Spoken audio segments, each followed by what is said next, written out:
Episode 59. అటు విక్రమ్ ఇటు మాంత్రికుడు. ఉదయాన్నే కాఫీతో తన దగ్గరికొచ్చిన మహిని కౌగిలించుకుని కాలాన్ని మర్చిపోయాడు కైలాష్.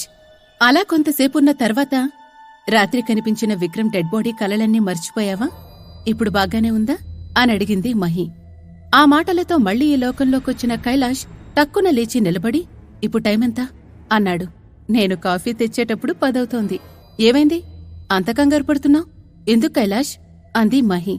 మళ్లీ తాను ఏ సమస్యలో ఇరుక్కుంటాడో అన్న టెన్షన్ ఆమె ముఖంలో కనిపించడంతో మహివైపు చూసి చిన్నగా నవ్వాడు.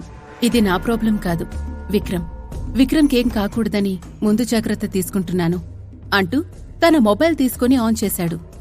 రాత్రి స్క్రీనంతా ఎర్రగా మారి భయంకరంగా మారిన ఆ ఫోన్ ఇప్పుడు మామూలుగానే ఉంది. దాంట్లో విక్రమ్ నెంబర్ వెతుక్కుని ఫోన్ చేశాడు కైలాష్. ఎంతసేపు రింగ్ అయినా అతను కాలు లిఫ్ట్ చేయడం లేదు. కైలాష్ టెన్షన్ పెరిగిపోయింది. మూడోసారి కాల్ చేసినప్పుడు ఎత్తాడు విక్రమ్. కైలాష్ అన్నా, ఏంటి విశేషాలు? ఇంత పొద్దున్నే కాల్ చేశావు అని అడిగాడు విక్రమ్. అతను ఉత్సాహంగా ఉన్నాడని అర్థమవడంతో ఊపిరి పీల్చుకున్నాడు కైలాష్. విక్రమ్, నువ్వు బాగానే ఉన్నావు కదా? ఏం కాలేదు కదా అని అడిగాడు. ఆ మాటలు విని నాకేమవుతుందన్నా, బండోణ్ణి. నన్నేవైనా చేయాలంటే ఈ ఊళ్ళో వాళ్లు సరిపోరు. చుట్టుపక్కల 10 ఊళ్ల జనాలు కట్టకట్టుకొనొస్తే తప్ప మనల్లెవ్వరూ ఏం చేయలేరు అని చెప్పాడు విక్రమ్. నేను చెప్పేది జాగ్రత్తగా విను విక్రమ్, చాలా ఇంపార్టెంట్, ప్రాణాలకు సంబంధించిన వ్యవహారం అన్నాడు కైలాష్. అతని గొంతులో సీరియస్నెస్ విని విక్రమ్ ఆశ్చర్యపోయాడు. ఏమైందన్నా, అంతా బాగానే ఉందా? కొంపతీసి మనోళ్ళెవరైనా పోయారా అన్నాడు విక్రమ్. ఆ మాటలతో కైలాష్కు అంతకు ముందు రోజు రాత్రి చూసిన దృశ్యం కళ్ల ముందు కదలాడింది. దాంతో విక్రంపై కసురుకున్నాడు. నీ నోటికేం వస్తే అదే మాట్లాడేస్తావేంట్రా? పొద్దుపొద్దునే నీ చెత్త మాటలు నువ్వును. ముందు నువ్వెక్కడున్నావో చెప్పు, చాలా అర్జెంట్, నీతో ముఖ్యమైన విషయం మాట్లాడాలి అని చెప్పాడు. నేనిప్పుడు మార్కెట్లో ఉన్నాను, సరుకులు కొనాలనొచ్చాను. ఏమైందో చెప్పొచ్చు కదా, అంత టెన్షన్ ఎందుకు పడుతున్నావు అని ప్రశ్నించాడు విక్రమ్. నేను చెప్పేది జాగ్రత్తగా విను. ఏదో జోక్ చేస్తున్నాళ్లే అనుకోవద్దు. నీ ప్రాణానికి పెద్ద ప్రమాదం పొంచుంది కాబట్టి అని కైలాష్ చెప్తుండగానే విక్రమ్ అటువైపు నుంచి పగలబడి నవ్వడం మొదలుపెట్టాడు. ఇంకా ఆపన్నా, పొద్దున్నే ఫోన్ చేస్తే ఏదో ముఖ్యమైన విషయమేమో అనుకున్నాను. ఈ టైంలో జోకులేంటి అన్నాడు నవ్వుతూనే. నేను జోకులు వేయడం లేదని చెప్పాను కదా, నా మాట నమ్ము విక్రమ్, నేను చెప్పేది విను అని కైలాష్ గట్టిగా అరిచాడు. అవునా, రాత్రేవైనా యమధర్మరాజును కలిసి కనుక్కున్నావా ఏంటి అన్నాడు విక్రమ్ నవ్వు ఆపకుండా. అది కాదు విక్రమ్, నేను చెప్పేది అని కైలాష్ అంటుండగానే సర్లే అన్నా, నీ జోకులకి నా దగ్గరిప్పుడు టైం లేదు. సాయంత్రం కలుద్దాం. అప్పుడు నా ప్రాణానికి ఎవరి వల్ల ఎలా ముప్పొస్తుందో అప్పుడు చర్చించుకుందాం. ఇప్పుడు కొంచెం బిజీగా ఉన్నాను. సాయంత్రం కలుద్దాంలే, ఉంటాను అంటూ ఫోన్ కట్ చేశాడు. హలో హలో విక్రమ్, నేను జోక్ చేయడం లేదు, నా మాట విను అంటూ కైలాష్ ఎంత గింజుకున్నా అవతల వైపు నుంచి సమాధానం రాలేదు. దాంతో చిరాకుతో చేతిలోని మొబైల్ను బెడ్ మీదకు విసిరి కొట్టాడు కైలాష్. గబగబా వెళ్లి బాత్రూంలో ముఖం కడుక్కున్నాడు. 5 నిమిషాల్లో రెడీ అయ్యి హ్యాంగర్కున్న చొక్కా తొడుక్కున్నాడు. అది చూసిన మహి అతని వైపు ఆందోళనగా చూస్తుండడం తప్ప ఏమీ చేయలేకపోయింది. అతను బయటికి వెళ్తుండగా ముందుకొచ్చి, ఎక్కడికి కైలాష్ ఇంత పొద్దున్నే? కనీసం కాఫీ కూడా తాగలేదు అంది. టేబుల్ మీద పెట్టేసిన కాఫీ వైపు చూస్తూ ఇబ్బందిగా నవ్వాడు కైలాష్. సారీ మహి, కాని అర్జెంటుగా మార్కెట్కి వెళ్లాలి. విక్రమ్ ప్రాణాలకి పెద్ద ప్రమాదం ఉంది. వాడికది అర్థం కావడం లేదు. కాల్ కట్ చేశాడు ఆందోళనగా అన్నాడు. మహి ఇంకేదో అనబోయేంతలోనే గబగబా బయటకొచ్చేసి ఇంటి పక్కనే గోడ కానించి ఉన్న నంది సైకిల్ తీసుకుని బయలుదేరాడు. ఎవర్నీ పట్టించుకోకుండా వేగంగా మార్కెట్ వైపు వెళ్తున్నాడు. దారి మధ్యలో బస్టాప్ దగ్గర ఒక పాప నిలబడి తనవైపే చూడటం కైలాష్ చూశాడు. పాప వైపు చూడగానే తనను చూసి నవ్విందామె. ఆ నవ్వు చాలా మెచ్యూర్గా అనిపించింది కైలాష్కి. అసలా పాప తనవైపే చూస్తుందా అని చుట్టూ చూశాడు. తన పక్కనెవరూ లేరు. అంటే ఆమె తనవైపే చూస్తోందని రూఢి అయింది. ఈ పాప నా వైపెందుకు చూస్తోంది? అసలు ఒంటరిగా ఇక్కడేం చేస్తుంది అనుకున్నాడు. ఆమె నవ్వు చూస్తే చాలా కన్నింగా మారింది. అది చూసి కైలాష్ మనసు ఏదో కీడు శంకించింది.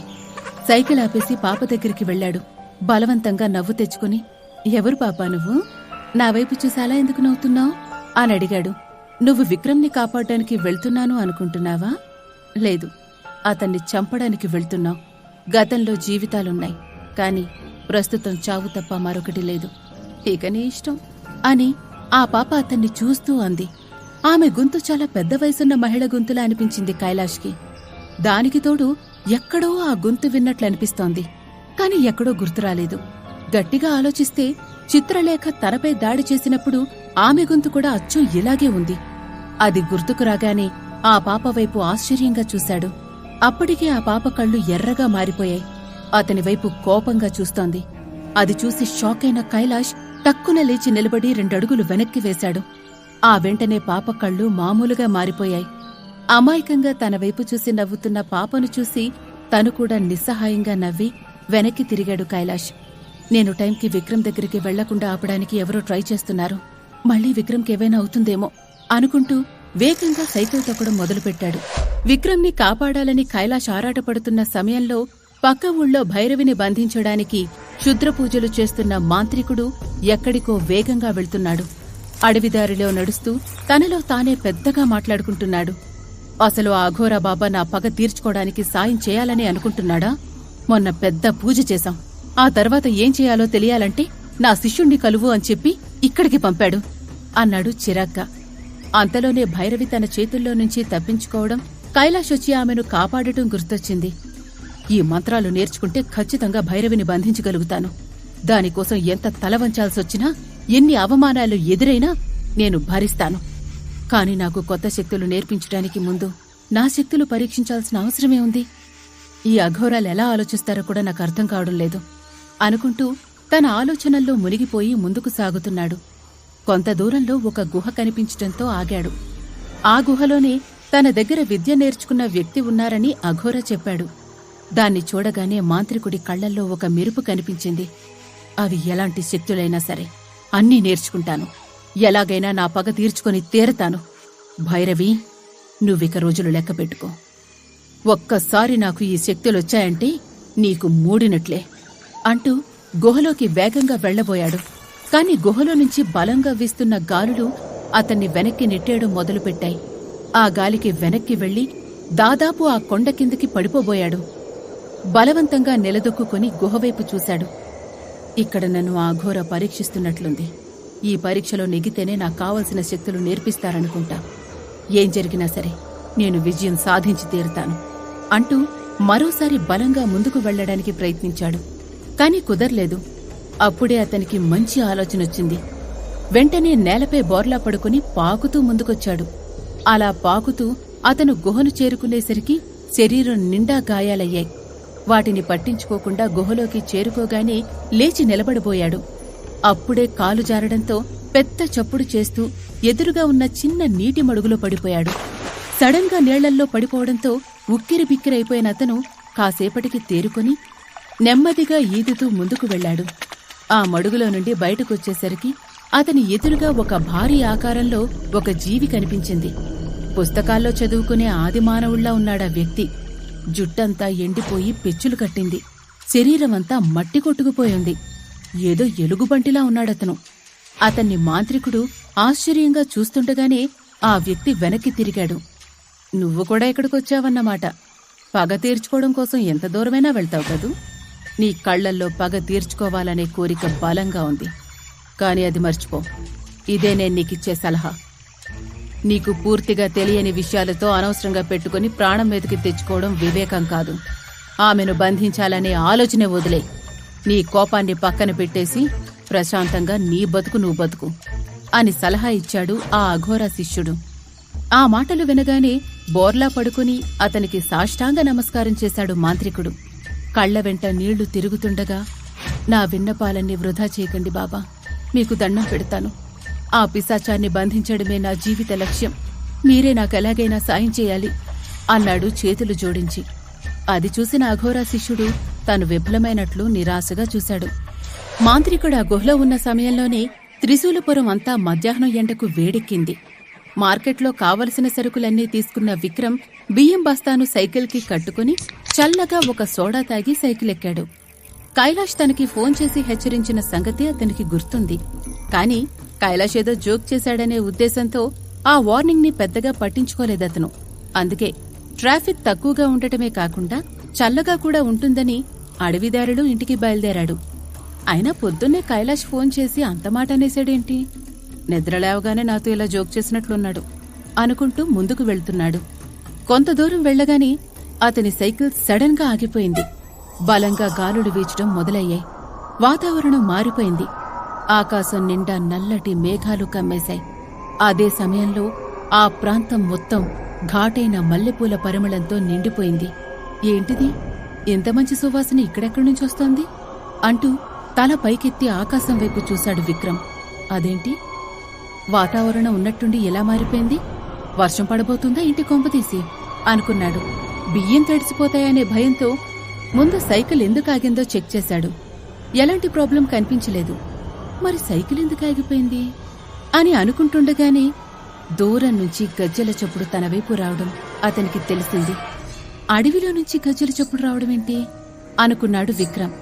అక్కడ ఏం జరుగుతుందో అతను అర్థం చేసుకునేలోపే పెళ్లికూతురి డ్రెస్లో ఉన్న ఒక యువతి కొంత దూరంలో అతనికి కనిపించింది. ఎవరామే అని చూస్తుండగానే అతని వైపు వేగంగా వచ్చిన ఆ యువతి, విక్రమ్ అంటే నువ్వేనా అని అడిగింది. తనకు కనీసం పరిచయం కూడా లేని ఆ యువతి తన పేరు పిలవడంతో విక్రమ్ ఆశ్చర్యపోయాడు. అదే సమయంలో ఎందుకో తెలియని భయం కలిగింది. బలవంతంగా గొంతు పెకిలించుకొని, ఎవరు నువ్వు? నా పేరు నీకెలా తెలుసు అని అడిగాడు. అతనికి ఇంకొంచెం దగ్గరగా జరిగిన ఆమె, నాకు కావలసిన దాన్ని గుర్తుపట్టడానికి నేనెక్కువ టైం తీసుకోను అంటూ సూటిగా అతని కళ్లల్లోకి చూసింది. దాంతో తన చుట్టూ ఉన్న ప్రపంచాన్ని విక్రమ్ మర్చిపోయాడు. ఆమెను గట్టిగా కౌగిలించుకుని ముద్దులు పెట్టడం మొదలుపెట్టాడు. అక్కడితో ఆగలేక ఆమెనెత్తుకుని పక్కనే ఉన్న ఒక చెట్టు కింద ఆమెను పడుకోబెట్టాడు. ఆమెను ముద్దులతో ముంచెత్తుతూ ఒక్కొక్కటిగా ఆమె శరీరంపై ఉన్న దుస్తులు తొలగించడం మొదలుపెట్టాడు. అప్పుడే భైరవి కళ్ళు అదో మాదిరి మెరిశాయి. దాన్ని గమనించిన విక్రమ్ భయంతో వెనక్కి జరిగాడు. ఏంటిది? నీ కళ్ళకేమైంది? అలా మెరిసేయేంటి అని అడిగాడు. ఆ ప్రశ్న విని ఆ చుట్టుపక్కల చెట్లు పుట్టలు వదిలిపోయేలా భయంకరంగా నవ్వింది భైరవి. అతను దూరంగా వెళ్లకుండా గట్టిగా పట్టుకుని తన వైపు లాక్కుంది. తన ఎదురుగా అంత అందమైన అమ్మాయి అర్ధనగ్నంగా ఉన్నా సరే విక్రమ్కి మాత్రం భయంతో ముచ్చెమటలు పోశాయి. ప్లీజ్ నన్నొదిలే, నీకు దండం పెడతాను అని వేడుకున్నాడు. అయినా ఆమె ముఖంలో ఎలాంటి కనికరం కనిపించలేదు. విక్రమ్ని కైలాష్ కాపాడగలిగాడా? భైరవిని బంధించడానికి కావలసిన క్షుద్రశక్తులను మాంత్రికుడు పొందాడా? అసలు విక్రమ్పై చిత్రలేఖ ఎందుకు దాడి చేస్తోంది?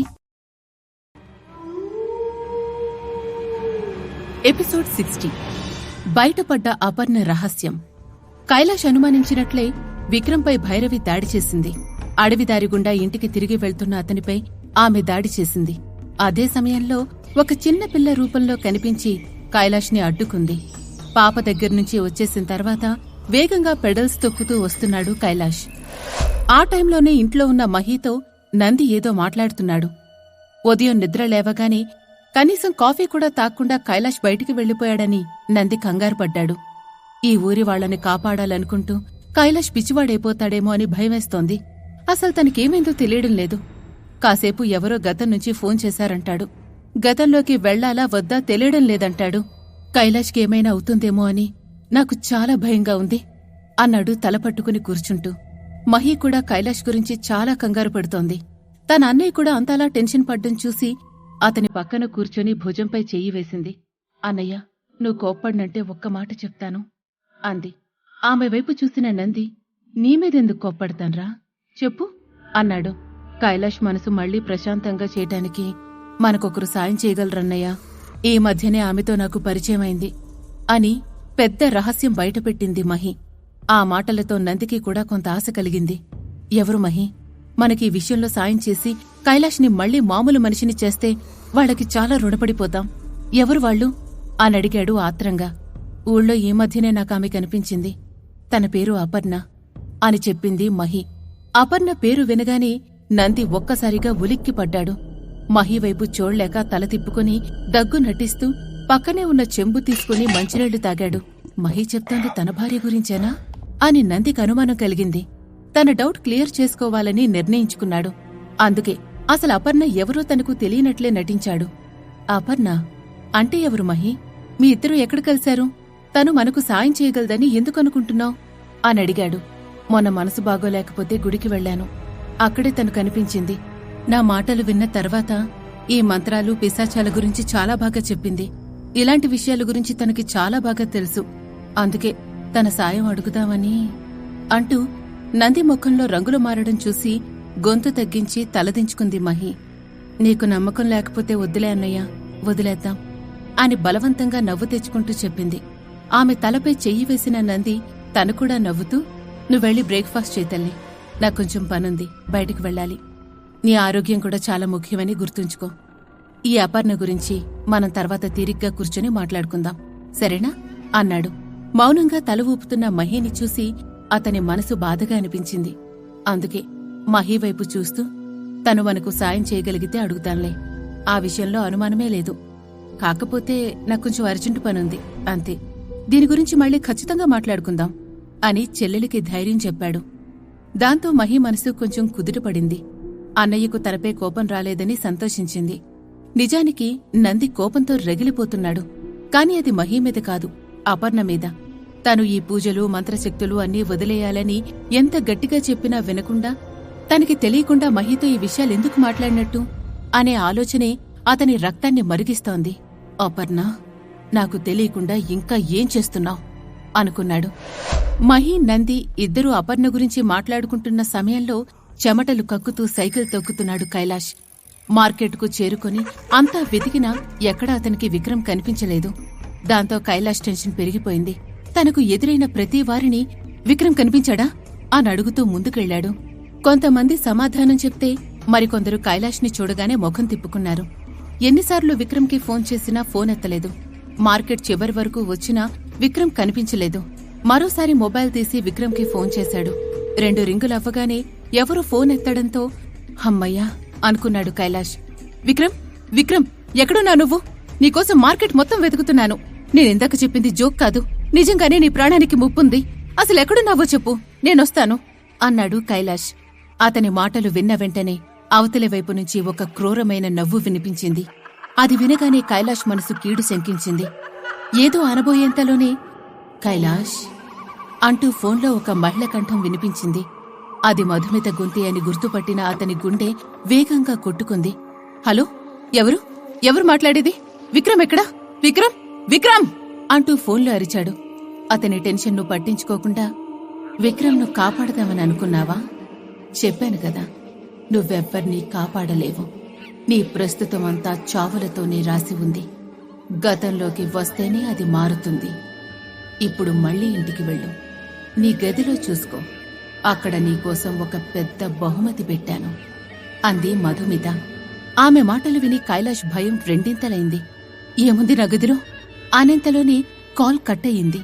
అంతకు ముందు రోజు రాత్రి తన గదిలో కనిపించిన దృశ్యం కళ్ల ముందు మెదిలి కైలాష్ మనసంతా అదోలా అయిపోయింది. భయంతోనే సైకిల్ వెనక్కి తిప్పి వేగంగా ఇంటికి పోనిచ్చాడు. మహితో మాట్లాడి ఇంట్లోంచి బయటకొస్తున్న నందికెదురొచ్చాడు కైలాష్. రోడ్డుకి అడ్డంగా ఉన్న వారిని పెద్దగా అరిచి పక్కకి పంపుతూ అక్కడికొస్తున్నాడు. అది చూసి నంది అతన్ని ఆపడానికి ప్రయత్నించాడు కాని కనీసం సైకిల్ని పక్కనే ఉన్న గోడకు కూడా ఆంచకుండా ఇంటి ముందే పడేసి వేగంగా లోపలికి పరుగు తీశాడు కైలాష్. అతని పరిస్థితి చూసిన నంది, మహి కూడా కంగారుగా అతని వెనక పరిగెత్తారు. నేరుగా తన గదిలోకి వెళ్లిన కైలాష్ వెర్రి కేక పెట్టాడు. అప్పుడే ఆ గది వద్దకొచ్చిన నంది వైపు చూసి, అంతా అయిపోయింది నంది, నేననుకుంటూనే ఉన్నాను ఇలాంటిదేదో జరుగుతుందని అంటూ కుప్పకూలిపోయాడు. మహి కూడా అక్కడికొచ్చి కైలాష్ గదిలో కనిపించిన దృశ్యం చూసి షాక్ అయింది. అక్కడ ఎప్పుడూ కైలాష్ పడుకునే మంచం మీద విక్రమ్ మృతదేహం ఉంది. రక్తంలో తడిసిన దుప్పట్లు భయంకరంగా కనిపిస్తున్నాయి. ఆ మంచం పక్కనే తలపట్టుకుని కింద కూర్చున్నాడు కైలాష్. భయంతో వణుకుతూ కళ్ల వెంట నీళ్లతో నందివైపు చూశాడు. ఎందుకు నంది, నేను చేసిన తప్పుకిలా అమాయకులెందుకు బలవ్వాలి? ఇలా ఎందుకు జరిగింది? నేను తప్పు చేసుంటే శిక్ష కూడా నాకే వెయ్యాలి కదా. విక్రమ్ ఏం చేశాడు చెప్పు నంది, విక్రమ్ ఏం చేశాడు అంటూ పిచ్చిగా అరిచాడు. తమ కళ్ల ముందు కనిపిస్తున్న దృశ్యాన్ని అప్పటికి కూడా నంది, మహి నమ్మలేకపోతున్నారు.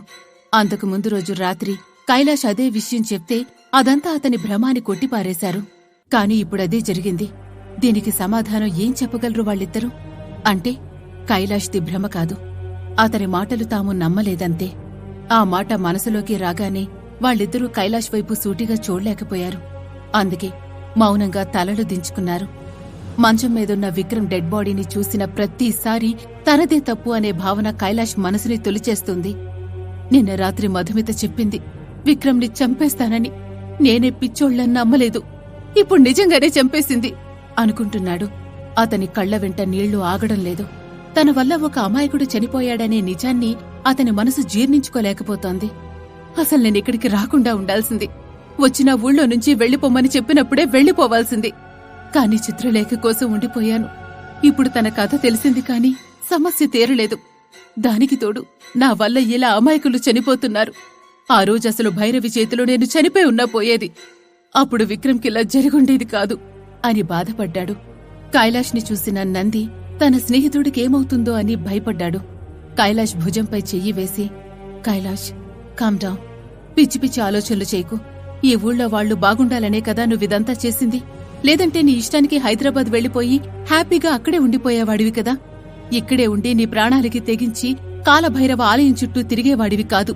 ఆ భైరవిని కలిసేవాడివి కాదు. నీ ప్రాణాలకి ముప్పని తెలిసి మరీ నువ్వు గతంలోకి వెళ్ళొచ్చావు. ఎందుకు? ముక్కు ముఖం తెలియని ఈ ఊరివాళ్ల కోసమే కదా. ఈ ఊళ్ళో పుట్టి పెరిగిన నాలాంటి వాళ్లే అంత ధైర్యం చేయలేరు. కాని వీళ్లందరి కోసం నువ్వు చేశావు. పూర్తిగా నీ తప్పేమీ లేదు. నిన్ను నువ్వు బ్లేమ్ చేసుకోకు అని చెప్పాడు. నంది మాటలు పూర్తి కాగానే భయంగా ముందుకొచ్చింది మహి. అన్నయ్య, ఇది చూస్తే ఊరివాళ్లు ఊరుకుంటారా? ఇదంతా కైలాషి చేశాడని మళ్లీ గొడవ చేస్తారు కదా. ఊళ్ళో వాళ్లందరూ కలిసి కైలాష్నేమైనా చేస్తే అంటూ మాటలు మధ్యలోనే ఆపేసింది. ఆమె మనసులో భయం నందికి కూడా అర్థమైంది. ఇప్పటికే త్రిశూలపురంలో చాలా మంది కైలాష్ని శత్రువులా చూస్తున్నారు. ఛాన్స్ దొరికితే అతన్ని ఏదో ఒకటి చెయ్యాలనుకున్న వాళ్లే ఎక్కువ. ఇలాంటి సమయంలో ఊళ్ళో అందరికీ మంచి మిత్రుడైన విక్రమ్ చనిపోయాడని, అతని శవం కైలాష్ గదిలో దొరికిందని చెప్తే ఎవరూ మౌనంగా ఉండరు. ఇదంతా ఆలోచించేసరికి నంది బుర్ర చెడిపోయింది. ఏం చేయాలో అర్థం కాలేదు. అయితే ఆ అన్నా చెల్లెళ్ళు ఏం మాట్లాడుకుంటున్నారో కూడా వినే స్థితిలో లేడు. ఏదో పెద్ద రాతిశిలలా నిలబడిపోయి విక్రమ్ మృతదేహం వైపు చూస్తూ ఉండిపోయాడు. అతనసలు ఈ లోకంలోనే లేడని, ఏవేవో ఆలోచనల్లో మునిగిపోయాడని అర్థమవడంతో అతని భుజాలు పట్టుకుని బలంగా ఊపిన నంది, కైలాష్, నా మాట విను. విక్రమ్ చావుకి నువ్వే కారణమని నువ్వే అన్నావంటే ఊళ్ళో వాళ్లు కూడా అదే అంటారు. పిచ్చి ఆలోచనలు మానేసి తర్వాతేం చేయాలో ఆలోచించు అన్నాడు సీరియస్గా. నంది మాటలు విన్న తర్వాత కూడా కైలాష్లో పెద్ద మార్పు రాలేదు. అదే బ్లాంక్ లుక్తో నందివైపు చూశాడు. సరిగ్గా అప్పుడే ఆ గదిలో పెద్దగా ఎవరో నవ్వు ఆపుకోలేక పక్కపక్క నవ్వినట్లు శబ్దం వచ్చింది. అది వినగానే ఆ గొంతు మధుమితదే అని గుర్తుపట్టేశాడు కైలాష్. ఆ నవ్వు ఎక్కడ్నుంచొస్తుందా అని చుట్టూ చూశాడు. కైలాష్ అలా సడన్ గా దిక్కులు చూడ్డం మొదలుపెట్టగానే మహి, నంది ఇద్దరూ కంగారు పడ్డారు. కైలాష్, ఏమైంది? ఎవరికోసం వెతుకుతున్నావు? ఏం చూస్తున్నావు అని అడిగాడు నంది. ఆ మాటలతో షాకైన కైలాష్ నందివైపు ఆశ్చర్యంగా చూస్తూ, నీకా నవ్వు వినిపించడం లేదా అన్నాడు. కైలాష్ మాటలు విని నంది, మహి ఇద్దరూ ఉలిక్కిపడ్డారు. అతనేం మాట్లాడుతున్నాడో వాళ్ళిద్దరికీ అర్థం కాలేదు. ఒకరి ముఖాలొకరు చూసుకున్నారు. అదే సమయంలో ఆ నవ్వు ఎక్కడ్నుంచొస్తుందో అర్థం కాక చిరాగ్గా సీలింగ్ వైపు చూసిన కైలాష్, అసలేం కావాలి నీకు? నేనేం చేశానని ఇలా అమాయకుల్ని చంపుతున్నావు? చెప్పు, ఎందుకు వెళ్ళని చంపుతున్నావు అంటూ కోపంగా అరిచాడు. కైలాష్ మానసిక పరిస్థితి దాటిపోతోందని భయపడిన నంది మహి దగ్గరికి వెళ్లి ఏదో విషయం గురించి మాట్లాడాడు. అదే సమయంలో తనలో తాను మాట్లాడుకుంటున్న కైలాష్, అసలా మధుమిత చెప్పినట్లు గతంలోకి వెళ్లిపోతే బాగుండేది. అక్కడికి పోతే మహా అయితే నేను చస్తాను అంతే. కాని ఇలా నా వల్ల అమాయకుల ప్రాణాలు పోయేవి కాదు. నా ప్రాణాలకు హాని కలిగినా మిగిలిన అందరూ బాగుండేవారు అనుకున్నాడు. అతనలా అన్నాడో లేదో అప్పటి వరకు వినిపించిన వికృతమైన నవ్వు సడన్ గా ఆగిపోయింది. ఏం జరుగుతుందో అర్థం కాక చుట్టూ చూసిన కైలాష్కి తన గది తలుపుల దగ్గర నిలబడి మాట్లాడుకుంటున్న నంది, మహి కనిపించారు. వాళ్లను పిలవబోయేంతలోనే ఎదురుగా ఉన్న అద్దంలో నుంచి బాగా వెలుతురు రావడం కనిపించింది. ఎంతలా అంటే దాన్ని చూడలేక కైలాష్ కళ్ళు మూసుకున్నాడు. తనకు కనిపిస్తున్న వెలుతురు కూడా నందికి గాని మహికి గాని కనిపించడం లేదని అర్థం చేసుకున్న కైలాష్ ఆశ్చర్యపోయాడు. ఎందుకంటే వాళ్ళిద్దరూ ముందులాగే తలుపుల దగ్గర నిలబడి మాట్లాడుకుంటున్నారు. వాళ్లను కేకవేసి పిలవడానికి కైలాష్ ప్రయత్నించాడు. సరిగ్గా అదే సమయంలో అద్దం మీద రక్తంతో రాసిన కొన్ని అక్షరాలు ప్రత్యక్షమయ్యాయి. కైలాష్ అక్కడ రాసిన వాక్యాలు చదివాడు. నా మాట విని గతంలోకి మళ్లీ రా, లేదంటే ఈసారి నీకు బాగా కావలసిన వాళ్లని కూడా ఇలాగే చూస్తావు అని అద్దం మీద రాసుంది. ఆ మాటలు చదవగానే కైలాష్ కళ్ళు ఆటోమేటిక్గా నంది మహి వైపు వెళ్లాయి. వాళ్ళిద్దర్నీ అద్దం మీద అక్షరాలను మార్చి మార్చి చూశాడు. భయంతో అతని ఒళ్లంతా చెమటలతో తడిసిపోయింది. నోరు తెరిచి ఏదో చెప్పబోయాడు, కాని మాటలు రాలేదు. చెయ్యెత్తి నందిని పిలవబోతూ అలాగే తూలి కింద పడిపోయాడు. మధుమిత ఇంకా ఎంతమందిని చంపుతుంది? ఆమె తర్వాత టార్గెట్ చేసింది ఎవర్ని? మరో ప్రాణం బలి అవ్వకముందే కైలాష్ మళ్లీ గతంలోకి వెళ్లాడా?